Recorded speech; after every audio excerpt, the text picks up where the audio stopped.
Now, fear is an incredibly effective tool in keeping people at a low vibrational state. And that low vibrational state only attracts more negativity. It's like magnetically speaking. Then you're going to be more frightened and attract more. And so that's a tool that's been used by these few higher echelon negative entities that are trying to conquer Earth versus free Earth. And they're losing. Welcome. This is Leading with Spirit, the show that gives you an in-depth look at topics like what it takes to navigate your spiritual journey, how to heal yourself and grow your spiritual gifts, and balanced practices to expand your business and your spiritual leadership. I'm your host, Spirit Bird, shamanic teacher, healer, and author, here to guide you on your journey to becoming your most potent spiritual leader.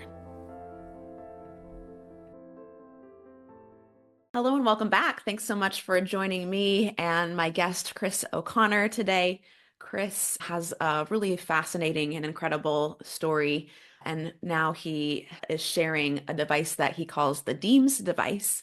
Very quickly, it's a device that focuses on ambient earth energy to relieve pain, help heal the nervous system and the body's energy system. And I'm excited to hear a little bit more about that. But first, I'd love to just get started with who you are. So welcome, Chris. Hi, thank you so much. So I'm happy to be here. I appreciate the invitation. Yeah.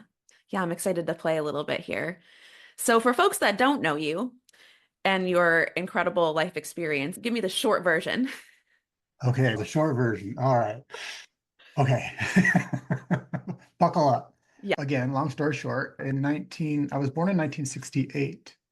In 1970, with the prior agreement, before I was incarnate, before I was born, I and my soul family, members of them, met with the U.S. military. We made a plan for me to be taken. And they did. I was born 68. They took me in 1970. Age advanced me, and I worked for them for quite a few years. And that's the gist of the story. The first 20 years was for the U.S. military specifically and strategically. The next 40 years, yes, that's total of 60, was and technically currently still is for the United Nations, but a different one than one we're familiar with. And that is based on a space station off of Saturn. Got it. So, and then through that process, I've met many other races, many other races. There's an entire confederation of planets and of races. And that's what that space station is on Saturn. It's called MIMAS, M-I-M-A-S. We can see it in the physical 3D, third density, as the first moon outside the rings, which is called MIMAS. But in the higher densities, it's actually a space station. And it's a natural body that's been reworked to become a space station and embassies for other planets. So that's where I was. And I know immediately it's easy to reject the fact that I was gone for 60 years. But fact is, when you're off of Earth, time's very different. Einstein even proved that. And after Nikola Tesla died, then all of his work was pulled into it and combined. And there's a constant in the universe that if you understand the constant of mass, energy, and motion, and you combine it with the constant, which we know are different types of things in the universe, then you can travel outside of time much more easily because time is a wave and you learn how to ride the wave like a surfboard. So that's what they haven't admitted yet. I say they as those in charge here on Earth. So it's easy to go for 20 years, 40 years, 60 years, and then you can come right back to the point in time that you left. And so that explains quickly how it is I could be gone for 60 years. But did I age in 60 years? Certainly I did. Key is that they also know how to transfer consciousness and memory. And when they can do that, they can put you in an exact copy of you. It's 100% you. They just take your DNA and they have an entire method of growing a second you. And that's what they did. They grew a second me at 2 years old, and then took me back to 1970. So then I lived my life out since that point in time. So that's the framework. Context for Yeah. Yeah. who we're talking to. Yeah. But for the most part, and what I love to share with people is the hope of understanding that the vast majority of the races that certainly that I worked with, I can only speak from what I recall and know, are highly loving. There are a few bad ones. It's like Star Wars, where you know who the Empire is, and who the rebels are. Mhm. It's similar to that, but it's not as big. So it's not universal and it's not galactic even. And it's not even throughout our entire solar system. But there are some struggles. But the vast majority of the other races are incredibly loving. And if everybody could just feel at some level the love, and so many people have through near-death experiences and out-of-body experiences and contact from angelic beings, and they have felt that emanation of love, it changes your life. Mhm. And and that is just the very beginning of the love some of these races emit. And that's the love and hope that there's an amazing life outside of this body. It's remarkable. And it's dropping this form is like taking off your jacket when you come in from the bad weather and you drop it on the ground. That's what it's like. You drop this form when you're ready, and then you move on and you go through healing process, and that's a whole thing. Just a little thing. Just a little thing. Yeah. But it's a beautiful life. And that's what I want people to understand is it doesn't matter. It can be frightening at times and frustrating at times. That's part of our journey, and that's to spawn us to remember who we are. Mhm. And that's why I decided to begin to share my story, as wild and unbelievable as it is. Because some people, it triggers them and they're like, that is so familiar. And it Mhm. often will trigger an emotion. And you're like, why am I having this emotional response to this information that you seem not completely disconnected from? And in my experience with myself and with others that I've helped trying to bring memory through, it begins with emotion because that's a subconscious thing. But the emotional soul responds to it. And you're like, why am I responding? And then suddenly, maybe not suddenly, but maybe slowly at some point in time, then you begin to see what emotions you are triggered and what information triggers those emotions. And then that kind of guides you into a journey of rediscovery. Yeah. And that's why we're here, to discover what amazing beings we are. I love that perspective. I find in my life and my work as well that a lot of us do have resistance to feeling our feelings. And most of the time, feeling them is part of it, but most of the time, it's not even really about the feelings. It's more about what you uncover in the process of actually processing your emotions. And I find for me that the world of spirit is really accessible in the subtle. And I think when I was younger, I thought that opening that door would look or feel different than the way I happen to experience it right now. But most of the time, it's very subtle. It's these little wisps of thoughts, little wisps of images that come through. And so I feel like one of what I see in your work is as you're stepping forward and sharing part of your story, those wisps that people have, those little memories that are hanging out right around their consciousness when they hear someone else's experience, it suddenly brings them into form and it makes that wisp like, oh, I actually had that feeling too. Yeah. So Well, go at ahead. the beginning of this journey, and I didn't mean to cut you off, very sorry. Most of I thought it was dreams Yeah. because they would come, especially at night when I was asleep. But then they were consistent, and it lasted my entire life. Mm, But then I realized, oh my gosh, these are memories. They're not, they're not dreams. yeah. Yeah. So I'm curious. Yeah, there's a couple of things I want to ask you about, but I'm curious just to start. Obviously, sharing your story a leap. Can you share a little bit about your decision to start being open about your experiences? Oh, absolutely. It wasn't an overnight thing. It was quite a few years, probably like 15 years. Through different experiences, I When I was 9, I drowned and had the experience. Then I began through that whole experience, I understood there's something more than this physical body. I was 4 or 5 years old. I got electrocuted, which I never even told my parents. I didn't tell anybody. I got electrocuted and thrown across against a cabinet. I was in the bathroom. And after that, I could see ghosts. I could see spirits. So it sparked something. So that opened my thinking to accepting things that I would say in the middle of the night to my parents. There are people all in my room because they were crowding in my room. They were just standing there staring at me. That was worse than if they tried to communicate, I think. Mhm. They're like, why are you just staring at me? Yeah, come on, creeps. Yeah, and so it was scary as a little kid, right? They'd be my parents would be, no, it's just your imagination, and which was fine because especially in the 70s, nobody believed anything really. I think you were very judged for it if you did. So I had that experience. Then I was communicating whether I wanted to or not at times. I had to learn how to set the rules. But then beyond that, oh gosh, mm, nearing 20 years ago, can't believe I had just said that, but nearing 20 years ago, I was in the hospital in a coma. It was an induced coma. Mhm. But prior to having the coma induced, I had fallen and I thought I was fine for 2, 3 days, but I'd broken a couple ribs and I just toughed it out. But I wasn't breathing deeply enough. So I ended up with pneumonia. That took me to the hospital because I couldn't breathe. And for 2 days, 36 hours to 48, I don't know how long, I was out of it.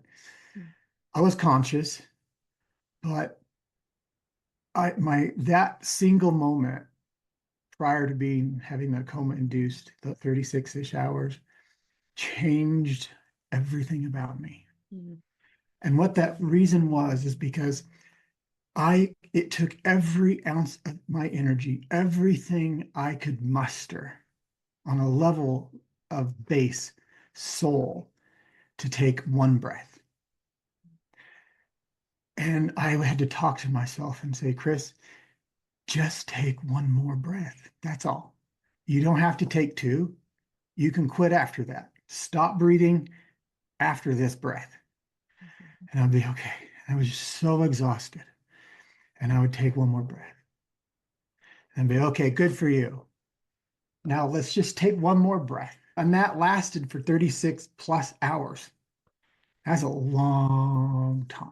Yeah.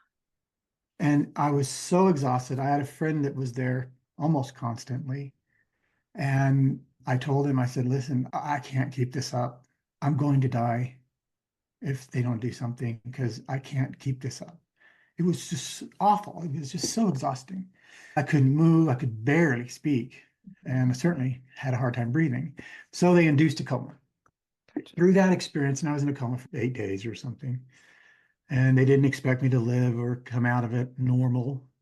They told I had a couple of 3, 4 friends there because every 12 hours, they would inject me with something. I think they used propofol to put me out. I think the thing that Michael Jackson would take every night to go to Mhm. sleep. No wonder his heart gave out. And then every 12 hours, they would inject something else to counteract the propofol. And what I would see would be this, because I was floating in space, literally. I don't know if it was the propofol or if it was me literally being gone and out. Yeah. I'm not 100% sure what, but Maybe a little both. a little of both. I took it as spirit. That's what I accepted it as. Sure. But every so often, I didn't know how many hours, I was floating through nothingness and looking through these beautiful things. And I would see this face just like in nothing, this, it would open up like my face, right? It would just open up like this in blackness, just open up and there's a face there looking at me. And I knew it was a medical person because I could see just past their face. It was just enough to see past their face. And there would be a nurse in back there doing their thing or whatever. I was in ICU, so it was quite busy, Sure. but I knew they were friendly. So my journey, and then they'd be screaming at me in my face, screaming at me. I couldn't hear anything. It was perfectly silent. And so then it would close. And that became my journey to find that friendly face again. So for 8 days, I did it every 12 hours. So they did it 16-ish times. And so that was my journey. And see, that shifted my thinking. And what shifted was I understood there's a lot of thought, intention, intellect, emotion out of this form, this body. And that every problem I had in life was not relevant. And that nothing else truly mattered except for others, except for people. And that the only moment I have is literally now, not in a second from now and not a second ago, but now. Mhm. Life came down to me to a single breath. And I Mhm. didn't expect it to go beyond that. And that shifted my thinking Mhm. to finding that spirit, that the soul of that understanding. And then that's when my memories began. I mean, many of my memories from being off planet I had as a little kid, Yeah. but then that's when they all started coming together and making sense Mhm. as that brain shifted. Yeah. And somebody asked me just the other day, in fact, they said, why didn't the hospital put you in a coma right away? I'm like, yeah, they failed on that, honestly, because I was suffering. If they had, I would have not had that mind shift. So that is when I also began to learn that even if we're going through a moment of difficulty, no matter how horrific it is, it's for a reason. And I had to always look for that reason. And that gave me hope that I'm not suffering anything needlessly. I chose all of this. I chose every one of those experiences to help crack open my consciousness. And I just got to go with it. Was it shortly after that that you decided to speak more openly about your experiences and how the experiences you've had and the insights you've developed over your Yeah, thank you lifetimes? for keeping me on track. Because I go off and I'm like, I'm ready. I got you. Pull it in. No, not then I hadn't. Uh-huh. But right after that, when I was about 8 years old, my grandmother made a weird request for me. She would play the Hawaiian guitar. She didn't play it very often, but she would do it for you if you asked. And it was Uh-huh. just a kind of thing. And one day she was playing that Hawaiian guitar. She looks at me and she says, Chris, I want you to promise me about one day you're going to go to Hawaii. She said, I'll never be able to make it. She never did. I always thought that was weird. Yeah, of course. Yeah, I wanted to go. After this coma experience, I had already been being pushed to go to Hawaii. So it still took a few years, but then I lost everything at that time. And so I thought, I'm going to start over. I might as well start over somewhere I want to be. So then I went to Hawaii. And then being in Hawaii opened some more information up for me. Yeah. And I don't want to go into the whole story, though it's really cool, but I know. I'm not going to go into it. But short form, I ended up I've never been to Hawaii, this Kauai island of Kauai ever. Mhm. I ended up moving into this little tiny town called Kalaheo. Turns out that the land and plantation called Kauai coffee, now it used to be pineapple, and then before that was sugarcane. All of that was the land I owned in my previous life. I found out who I was. The whole town of Kalaheo was donated land by a guy named Walter Duncan McBride, who I turned out to be. So all those memories I had of being on a pineapple plantation, I was literally on the coffee plantation one day, and I'm like, I was looking at the mountains and the ocean, and I'm like, oh my God, this is my memory. Then it all came through. It's just amazing. So it was a number of steps. I had to get there to open up that part of my memory. Yeah, yeah. So I went through all of these things. And then I'm a large format sculptor, among other things. That's right. And I was doing a life size 6'10" sculpture of a last king of Kauai called Kamuali'i and his wife, Deborah Kapule. So I was working on this sculpture and things were going wrong for 2 years. I had to rebuild the entire thing. And it was a lot. taking every ounce of my energy. I was losing weight. It was terrible. One day, a flood came through, destroyed my entire studio and everything. And then 2 weeks later, COVID hit. And I'm like, okay, I can't do this all. Clearly I need to rethink what I'm doing. And I had been meditating like once and twice a day, pretty earnestly. And I was meditating one day, and I thought was a download came in, but it turns out that it was just a memory that was unlocked, Mhm. and it was about the Deems device. I instantly knew everything about it. I instantly knew how to make it, what to do. I knew everything you could know about it in an instant. Mhm. So I started building them. As soon as, like, maybe a month after COVID, probably not even that long, maybe. Okay. So that's where that started. So none of that would have happened had I not gone to Hawaii. So after okay, and just before this actually answers your question, okay, I'm sorry, there's just so much. Yeah. Very shortly before the memory unlock of the Deems, I was asleep one night, and I'm always visited at night, see orbs every day almost in my house and stuff like that, and I'm very comfortable with it. But I was asleep one night, and it was one of those dreams that dreams, and somebody came to me, and their faces are always hidden. It's, come on. But anyway, this being came to me in a dream and said, things are going to get difficult for you in the near future. And because I'm a very peace loving person, I'm very private. I'm like, I don't want anybody to know anything about me, kind of stuff.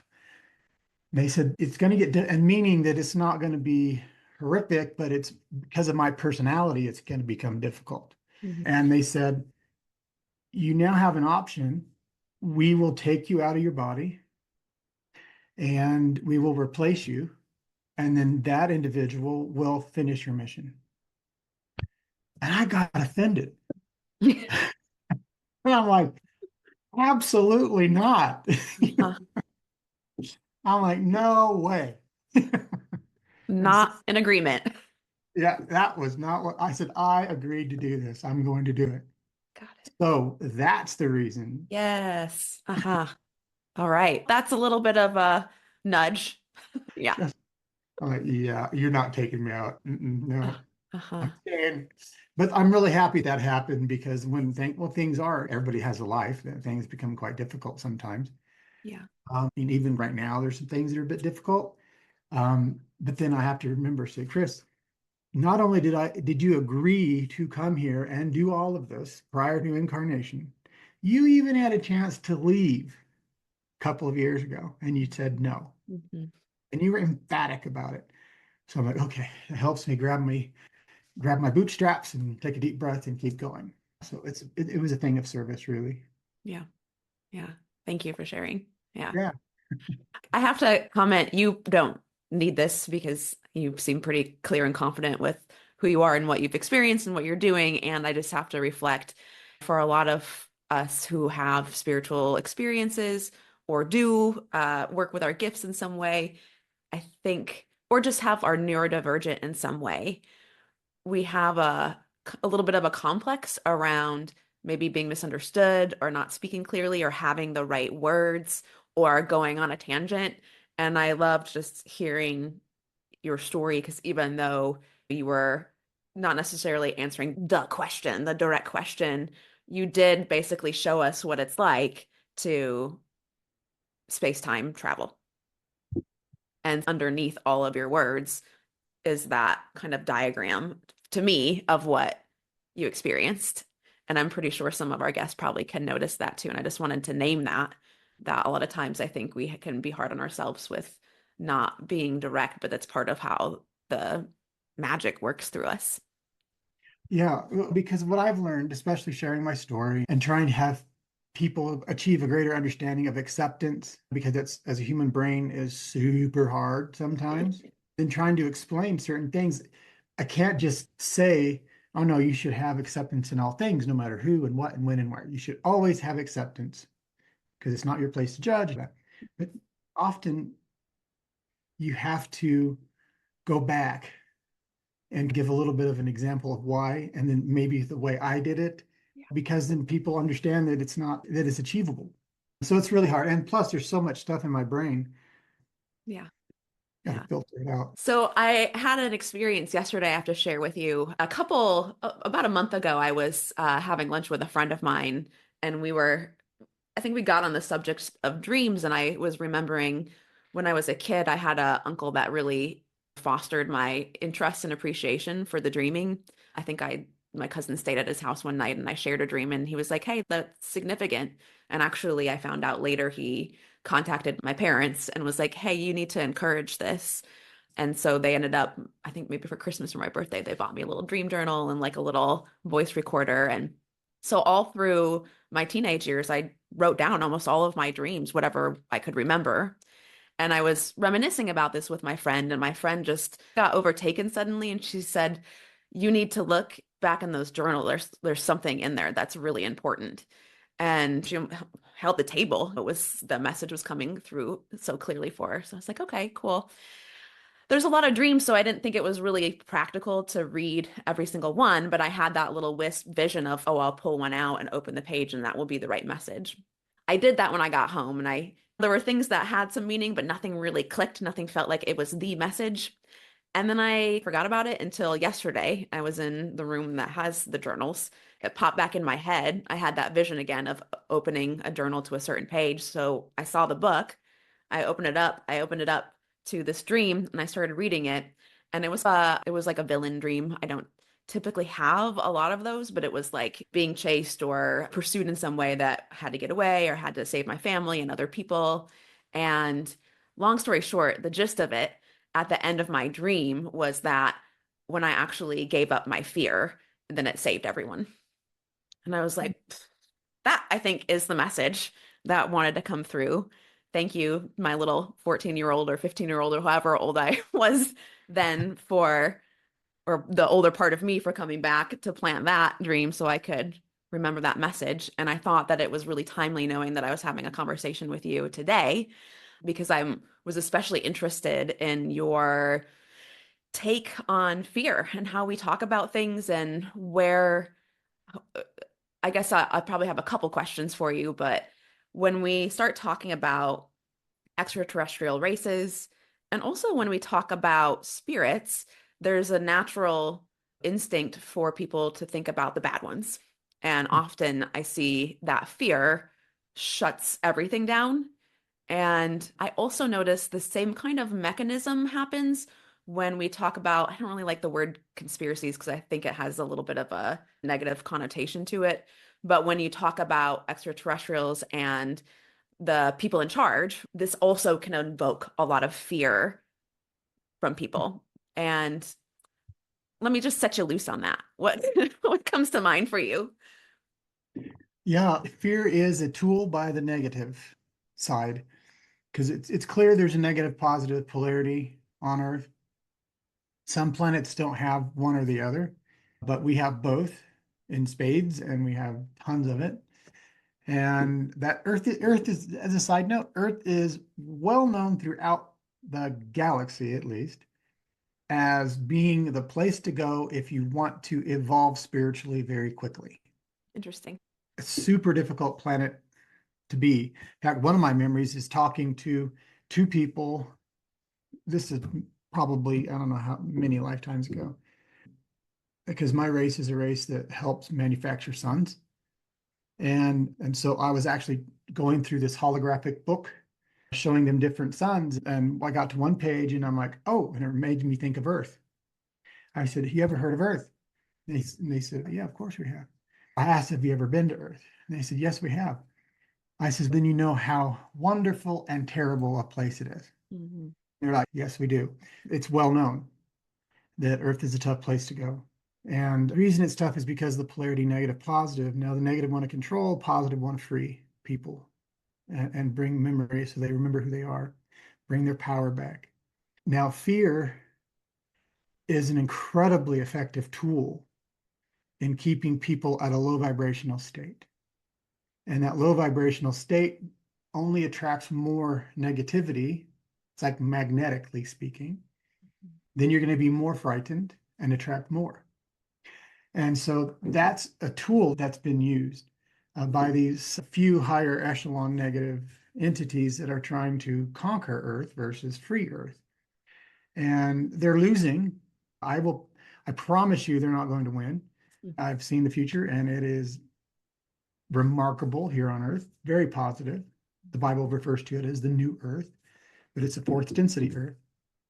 And so fear and anger are the two things that are most strongly used to separate people one from the other. And if you can separate people into groups and you tell one group one thing, give them one belief and an opposing belief, then you're going to fight amongst each other. And that anger and fear of one another feeds these negative entities, literally, energetically speaking. So we are feeding the enemy. And so fear is certainly a very effective tool. But it can be difficult to not be afraid sometimes. Being startled is one thing, but to be in fear. And so, what I try to tell people who are having experiences that they can't quite explain is work on strengthening your soul and understanding that nothing can harm you that you don't allow. And if it does harm you, then you've chosen that for some reason and look into why you would choose that. Right. And just look inwardly. Always look inside first. And that's given me tremendous strength and hope. And that's the one thing I always tell people, you got to look inside and see why you're reacting the way you're reacting. And you can choose fear or you can choose not to fear. It's our choice. Yeah. When you shared the way you've unlocked some of your memories and experiences, and that some things needed to happen so that you could get a different understanding, my understanding of the negative entities, and this might be because of my optimism, but even they are serving in really a quite profound way. And in a way, it's like the highest service to be being that requires us to have to evolve, change, see a different perspective, grow. That doesn't mean you need to be obedient to them, Or right? like, Or allow them. or allow them. Yeah. Yeah. We're all a part of source, good and bad. And good and bad is only a concept that we've created of trying to understand what makes us feel good and what we like versus what makes us feel bad and what we dislike. Mm-hmm. That's all it is. It's just our way of the human brain figuring things out. But they don't exist really.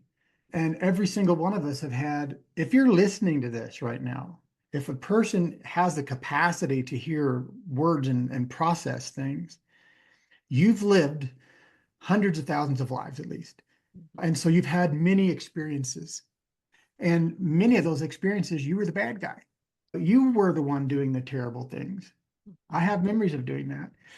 I don't love it, but I accept it as part of my soul and my soul's experience. Because every experience we have is an experience for source, for God. And that is the purpose of existence, is having experience and becoming and returning to source and bringing those experiences home. And so sometimes those are bad experiences, but also that all negativity, all of what we think are bad, all that what we think are evil, individuals, energy, whatever, all return to source. So they all transmute from negative to positive, generally in the mid to upper sixth density, because in seventh density, there's no negativity. Mm-hmm. Beyond that, it's not, and it's even more positive beyond that. So everything returns to positive eventually. Tell me how the same thought line can apply to seeing controlling forces, like seeing the government, seeing what you might view as being controlling sources. How do we not let them have our fear or anger? We, it's easy to understand more when you think of it as we feed what we think about. Our thoughts are food for whatever we're thinking on. So if we're watching the news, and the first thing I tell people is stop watching the news, Mhm. at least for a couple of months, and then see where your soul is and how much happier you're going to be. That's the first thing I say. But anyway, where we put our attention, we give energy.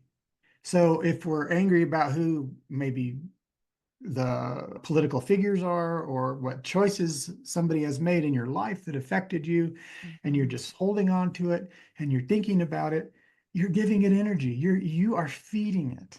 Mhm. So you got to begin to understand that. And then with me, with my kind of attitude is just screw that. I'm not going to help you. Yeah. So I'm like, okay. Then I began to send them love instead. Mhm. Even if I didn't really feel it, I said it. And I'm like, I send you love and light. And Mhm. I do that for protection as well. If I feel something negative coming near my field, Mhm. I send them love and light, Yeah. you know. So Yeah. give it love. Simple. As people say, well, it can't be that easy. I'm like, I swear to you, as hard as it is. Yeah. Yeah, I'm just feeling into that. I noticed for myself one of the I use a phrase a lot in my teaching where I call it like walking around the circle or the other side of the circle. So I'm over here, I might be looking at somebody on the other side of the circle and I have a judgment about them or what they're doing. And of course, that then means that life will give me an experience so that I can understand the thing that I was judging. And usually, I think on our healing path, people talk about the spiral. I find that we go through part of the circle to learn a thing, and then we go around the other half of the circle to undo it. Mm. And for me, one of the things I've been slowly undoing is a long history of I don't know, social justice, like environmental righteousness. I call myself a recovering environmentalist. I love the earth, but I started to undo all of the perspectives or beliefs that I had about earth, about what matters, about how we can make a difference. And it was really challenging. That one's a hard one to let go because it feels like that part of my personality or on my ego was a do-gooder and wanted to save everything. And where I am now is I'm realizing along those lines of fear, for me, it's helpful to just really stay honed in on what my actual beliefs are versus what I think is happening around me. And you notice that with the news, where it's if you turn it off, you have a completely different experience than if you have it on, or if you're engaging with social media in a certain way or letting the fears or worries fuel you. Mhm. And I know for a lot of people, there's a big stop there where it's you can't just run away or ignore it or spiritual bypass or whatever word they might use. And for me, I'm realizing for me at this point, that is the fear that I'm undoing is that no, that's actually not what's happening at all for me. It's not avoidance. It's not spiritual bypass. I'm very aware. It's really just rooting into what I believe and letting that Yeah, be. it takes more strength to live that way, but it is so much easier. The stress is so much lower, the peace is there. Yeah. And then you can connect and you can literally feel the earth. Your vibration raises, you get more visitation if you want them, Yeah. you get more connected. And there's nothing worth watching on the news that's going to keep me from connecting on a higher spiritual level. Now, I do cherry pick weather.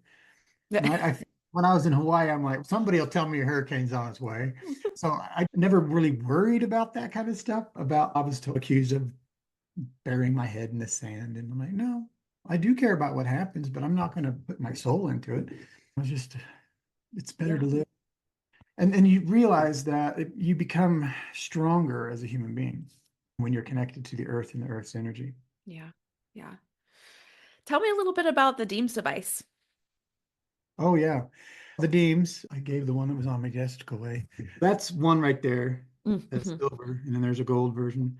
They, the one in the silver was always in my memories, even as a little kid. When I was in the space program, I was off planet. I had this memory of sitting on a stainless steel table in a tiny little white room with the technician and somebody standing right behind me. I never understood that. And then right next to me on this table was one of those. And what they used them for, except the one on the table had, I don't have it in front of me, but had a little tiny pyramid that looked like this, little tiny pyramid, but it was lapis lazuli, but it was stuck to it. I'll show you guys. It's easier to illustrate. Yeah, please do. So I don't know what happened to my lapis, but so if this was a lapis, this is what it looked like. Okay, it was sitting on the table next to me, Hmm. just right there. And I never understood that memory as a little kid, of course. And then even up to the time that all my memories of the Deans came in, I'd forgotten about it. Turns out that's a tool that our government traded other races for. Now, what they use it for, I don't use it for. Mm. And this can't do is they can transfer memory. And they were what they were doing was they were going to, I remember them putting up against my temple just like this, Hmm.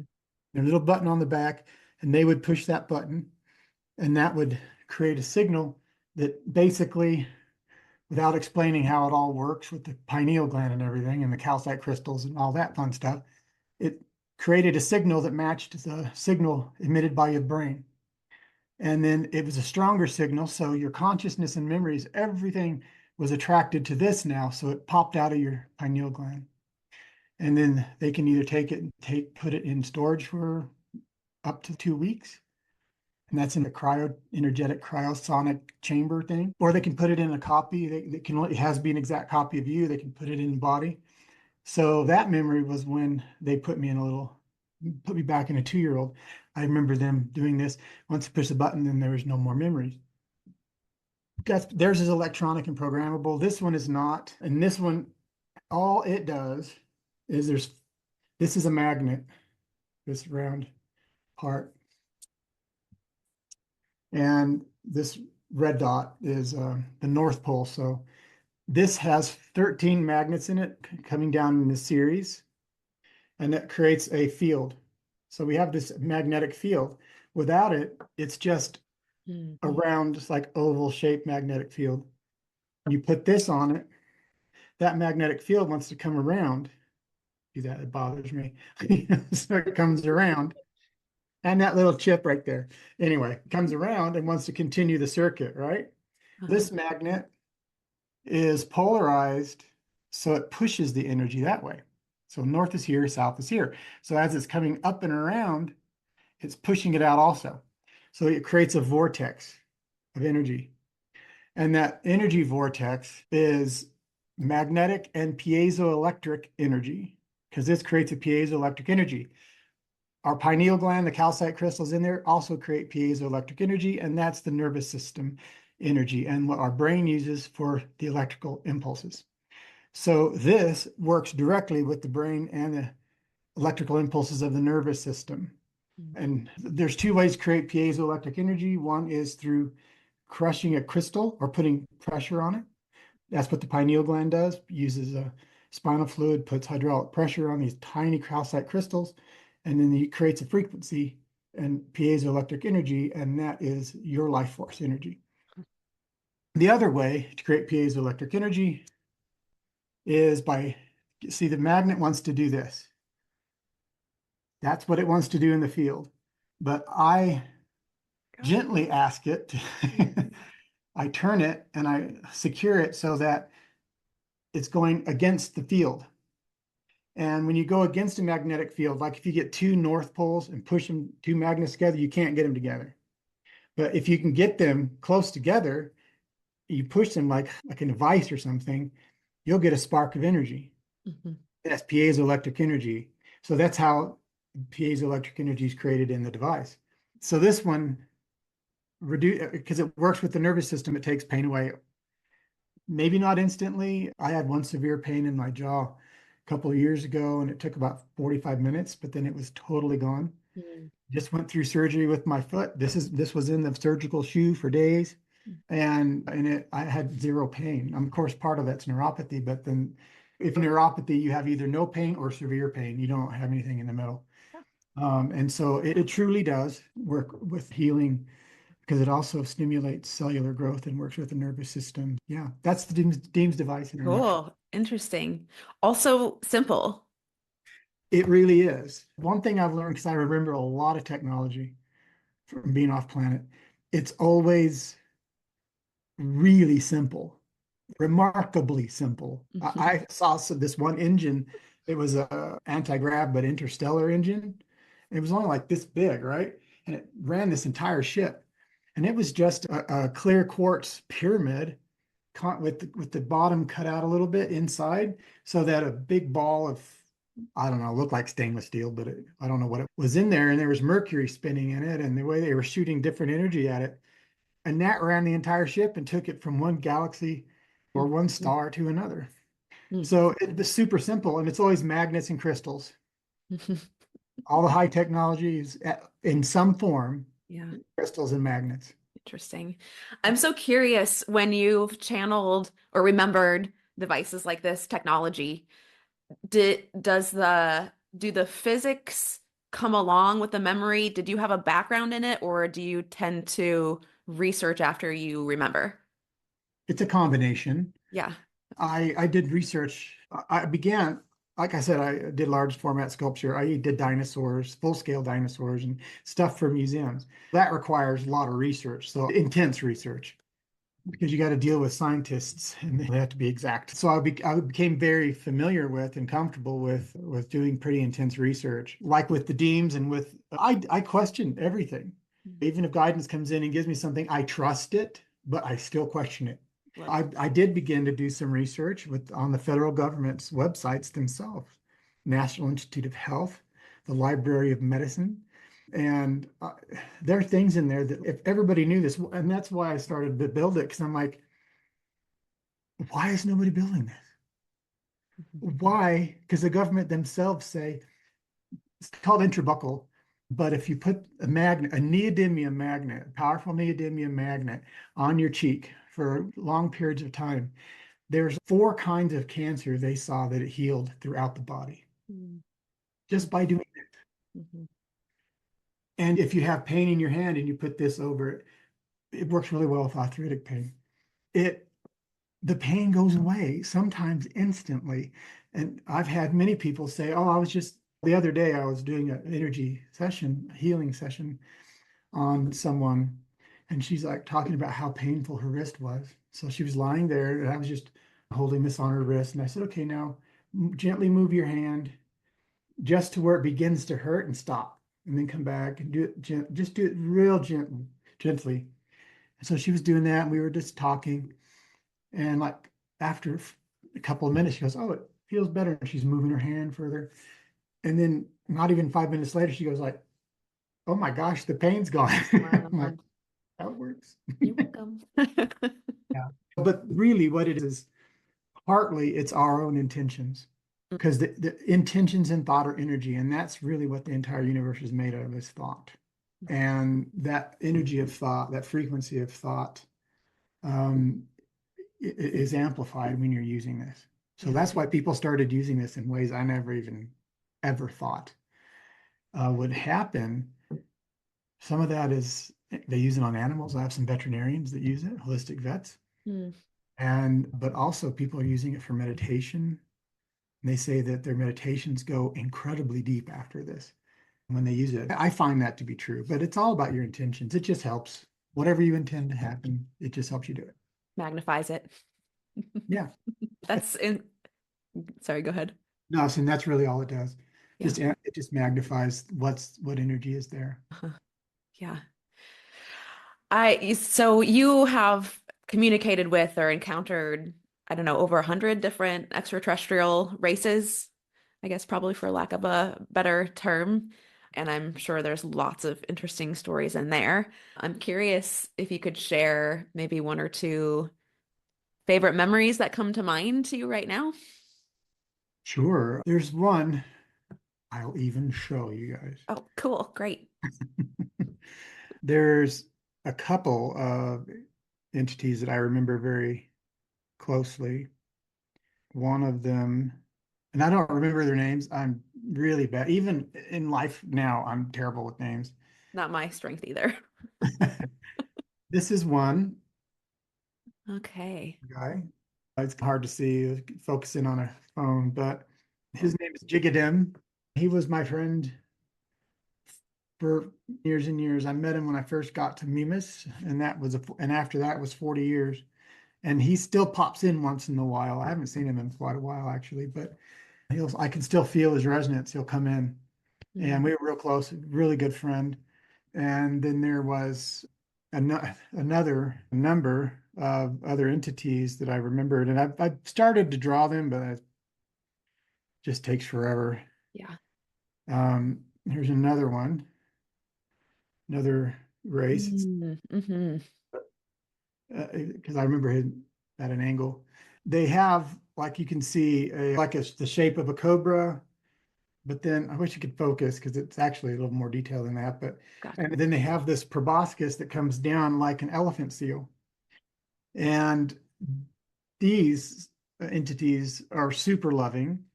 They build ships. They build the thought form ships, and it means they do it out of thought. Most things in the higher densities are built out of thought. They're not hammered out. Mm. Um, and up fourth density, it can still be hammered out. But after that, then you learn how to do things through thought. And so that's two. And I've recently remembered, but I've forgotten again, the name of the race of the ones that look like an elephant seal. And then Jigadim is actually partially Arcturian and partly Andromedan, Okay. because they made like another race by interbreeding. They're super loving. Their eyes are like looking through, because they're little small eyes compared to our face size and eyes. But I would always just be looking, Yeah. couldn't help it. And they knew they're tolerant. And they're like, oh, okay. But when you look into their eyes, and it's like looking into space, just infinity into their eyes. And then it looks like there's like gases that are moving around, so it's not static. And it's not like a iris like we have. It kind of moves and changes shape and looks much deeper. And if they're like they have an emotional response to something, their eyes will change color. Mm. So you can't help but look at their eyes. Hmm. It's like, it's your eyes. Um, and then there was another race. They were blue. I haven't drawn them. They were about my size. I was 6'1". They were a little bit shorter. And I think they might be the three that I remember the most look almost exactly the same. Two men and a woman, just a female version of the two men. So I don't know if they're a clone race or I don't know what. Okay. Um, but they're blue, like almost the color of a Smurf. But their skin looks like it's translucent, like a frog's skin. You can see through it Mm-hmm. like that, and it's sparkly. Mm. Kind of like it's really cool, interesting, but it's not super thin, so you're not like looking through it, but you can see a translucency in it. So what that does, that creates like an iridescent look. Mm. So they're blue but iridescent, and they have white hair split down the middle, comes straight down to right about here, at the same length all the way around, just super straight. And I remember them speaking with me, mind speak or telepathy, and they're one of the races that helped me remember some things. Yeah, so Interesting. there are dozens and dozens. Yeah. The blue one actually reminds me, I don't know if I still have the drawing, but I've only really done one, I think, ever. And that was the one, that was the first one of an extraterrestrial that sounds similar to what you're describing. And I remember I felt my experience of them was they were elongated almost. But anyway, I'll have to see if I can find that somewhere. Yeah, they look fairly human except for being blue. Yeah. Kind of get the dead giveaway right there. Yeah. But they did look like, I don't remember if they're clones or they just, that's how they developed, looking similar. So, what's next for you? Ooh, big question. Yeah. I'm currently writing a book, so it's taking forever. So I'm in the process of that and trying to get that done and out. It's just I'm finding it's really emotional because it forces you, when you write your own story, it forces you to look at yourself from the third person. Mm. And when you do that, you see all the flaws and faults, which is okay. It's a good thing. It's very cathartic. It can be hard to Yeah. look at yourself with, what is it, impunity? Are you going to be just totally honest about who you are? Mhm. Oh, I don't like that. But it's good overall. But it's helped me process some emotions and helped other memories come through. Yeah. Yeah. Please let us know or let me know when it's complete. I'd love to share it Yeah. with the listeners here. Let them know to look for it. What about the world? What's your dream for the world? I'll say something I've never said on publicly. Right after I began building the Deems, I was shown a vision by guidance. And it was, see that map right there? It was like that. Yeah. And it was just like put in front of my face. And then the flat version of the earth, and then these little tiny dots covering the earth, like just thousands of them. And they said each one of those dots is a Deems device. Okay, that's nice, whatever. They said it's not about that. They said what it is, although the Deems is meant to help people remember who they are, use their own power, and manifest healing for themselves, it's also, and just as importantly, to help heal the earth. Because the earth is moving into a higher density right now. And it's difficult when you have 8 billion people on you, many of whom are dragging you back. Mhm. And so the earth is like trying to move. And we're like, don't you dare move. We're going to be ignorant and happy. I'm not going to let you go. And so the earth at some point is either going to shake us off, which we don't want to happen, Yeah. or we're going to let it go and we're going to help the earth evolve. So the Deems, because it creates, when it's constant, it's just constantly working. So it's constantly pulling energy. Whatever energy is here is pulling through here, amplifying it, and shooting it out the other end, like a jet engine. So by doing that, we're sending that energy that comes out of the Deems into the atmosphere. And that connects with the magnetosphere and the electromagnetic field of the Earth. So the more Deems there are out there, Got it. that's why when I can, I give some away to like organizations and things here. Just even if people don't use them, although I prefer if they did, it's sitting in their drawer and it's helping repair the Earth's magnetic field, which lubricates, for a more difficult term to simplify it, it lubricates the Earth's transition into a higher density. Gotcha. And then the Earth won't need to shake us off. Yeah. We won't need a cataclysm for the Earth to move forward. So they help heal the Earth as well. Mm-hmm. Love it. Ah, beautiful. Yeah. Thank you for sharing. Sure. Definitely a few pieces that land for me there. Mhm. Oh, good. Oh, the environmental stuff, helping the Earth. Yeah, part of that part of the awakening for me was actually realizing, oh, actually, no matter what we do, the earth will be at least different, if not gone someday. And it completely changed my mission to be more about embodying the energy of the earth than trying to save it in the form that I know it now. And we don't want it to remain the way it is. We want it to evolve Mm, because it's the Earth's evolution.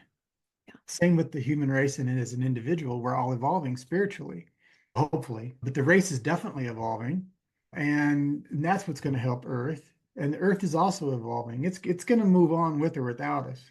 And it's a loving planet. It doesn't have a consciousness of love specifically. It has and it emits the frequency that we call love. Mm-hmm. And that's the energy when you go earthing, and that's the energy that you feel. Mm-hmm. And that's love. That's love energy. We're from the earth. That's why we're so connected, and that's why we affect it in the way that we do. The earth will warm up. Global warming is a thing, but that's part of the evolution of earth into higher densities as well. It'll be fine and comfortable, and will be fine as a race as it moves into the higher densities, but we'll be leaving in a few thousand years anyway. We won't even be on earth. We'll go out and we'll start exploring, and the earth will do its thing without us. Yeah. Oh, that feels like a nice spot to complete for today. Obviously, have a lot of information and experiences and wisdom. We could talk for a really long time, and we're about at our time. I'll for sure share your information in the show notes for our listeners, and they can also learn more about the Deems device at deemscompany.com. Is that correct? DEEM. Yeah, deemscompany.com. Yeah. Chris O'Connor, thank you so much for your time and sharing a little bit about yourself and some of the wisdom and the visions that you have. It's my great honor. Thank you for asking, and I've had fun. Yeah, good. Bonus. Yeah, All right, yeah, so if you're interested in connecting with Chris or learning more, you can find his information in the show notes. Thank y'all for joining us today, and we'll see you again next time. Bye-bye for now. bye. Welcome to today's Q&A episode, where we explore questions about spiritual paths, intuitive gifts, growing a spiritual business, and shamanism. Do you have a question for us? Send us a DM at Holton Healing Arts.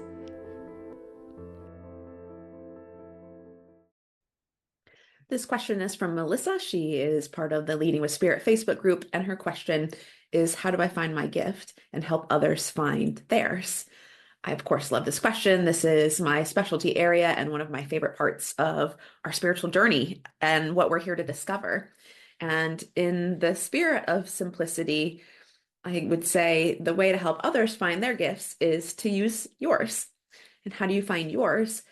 Well, there's lots of ways that life will interact with us to help us uncover those gifts. But I want to give you something that's really simple and practical to help you start deepening into your understanding of that. When we think of gifts, that's such a vast idea, and there's so many gifts. In fact, if you haven't received it already, I have a free guide. It's called The Ultimate Guide to Spiritual Gifts. I'll share the link for that in the show notes, or send me an email at grow@healingarts.com, and I'd be happy to share that with you for free. But in general, I think of your unique spiritual gift as a combination of your like mythology or spiritual beliefs, how the context with how you understand the world around you, mixed with your personal life experience. And that cross section where those two things meet, that is the center of your gifts. That's the unique code, understanding, and energy that you carry. And the way you usually share it with others is by being yourself and allowing who you are to affect people in a way that just happens naturally. Now, I know that that can sound really vague and ambiguous if you're like, but yeah, but what does that mean? How do I actually use my gifts? So, some practical tools, one practical tool you can use right now to start tuning into what that is to ask life, what is it like to experience my gifts? And keep that question, that intention in your awareness. Try to check in on it throughout the day. When you wake up in the morning, tune back into that intention. Okay, universe, what is it like for me to experience my gifts? So the universe can give you that experience. So try to just remember that question every day, a couple times throughout the day for a few weeks, and then take some time and sit down and journal. Sit down with that question again. What was it like to experience my gifts? And start tracking. Let the memories of the last couple weeks come through and write down what is coming through for you. Little interactions you had with people, maybe little visions you saw, compliments you got, the way you affected someone, what happened around you when you were just being yourself. That's going to be the quickest, most direct insight into using your gifts. Now, there's lots of ways to also develop them, to strengthen them, and more importantly, to really start trusting them, I think is the key. Most of us actually have access to the gifts that we carry. They don't necessarily need to be awakened. It's just that we need to start trusting them and understanding them. And if you would like support in that journey, please reach out to me at grow@holtonhealingarts.com. I have a few different programs that are ideal for really developing your gifts and using them in the world. It's, again, a personal interest of mine. It's one of my favorite places to play. And I find for my clients, when you're interested in opening up your gifts or opening up a new level, there's a lot that's there for you. It's not just about the gifts. And I would love to help you discover and understand that. Thanks so much for joining me today. I'll see you next time. I hope you enjoyed today's episode. Don't forget, if you haven't already, please take our Inner Mastery Archetypes Assessment. This is a super amazing tool that's going to help you really quickly understand what your inner mastery archetype is. And along with that, you're going to get tons of insight on who you are, what your purpose is, what your core patterns and blocks are, and also what your core gifts are. It's an incredible tool that we've created here at Holton Healing Arts. And what I love about it the most is it's going to give you context on your spiritual journey. There has been tons of information about energy tools and about manifesting, and I love the topic of spiritual gifts. And all of this really beautiful consciousness expanding work is really fun and valuable. And also, without context of who you are and where you are in your path, what you're even doing here, you can only get so far with this consciousness expanding tools. So take a look at the Inner Mastery Archetype Assessment. I'll have the link in my bio for you in the show notes here. It's just a really quick quiz. And not only are you going to get instant insight into your core blocks and gifts, you're also going to get a free PDF that gives you deep insight into some of that patterning, more information on your gifts, magical tools you can use to break through your blocks, and energy reading activities you can also use to help call in the life that you want and start using your intuition and manifesting in a way that feels good and is right for your path. So be sure to check that out. Find me at Leading with Spirit Facebook group and let me know what you got. I'd love to hear what your archetype is and how much it resonated with you. Thanks for joining me today. I'll see you next time. I hope you enjoyed this episode of Leading with Spirit. If you did, please share the link for this episode with your biggest takeaway, tagging me at Holton Healing Arts. It would also support me if you subscribed and left a rating and review of the show so we can support more people living their highest purpose. Until next time, journey on.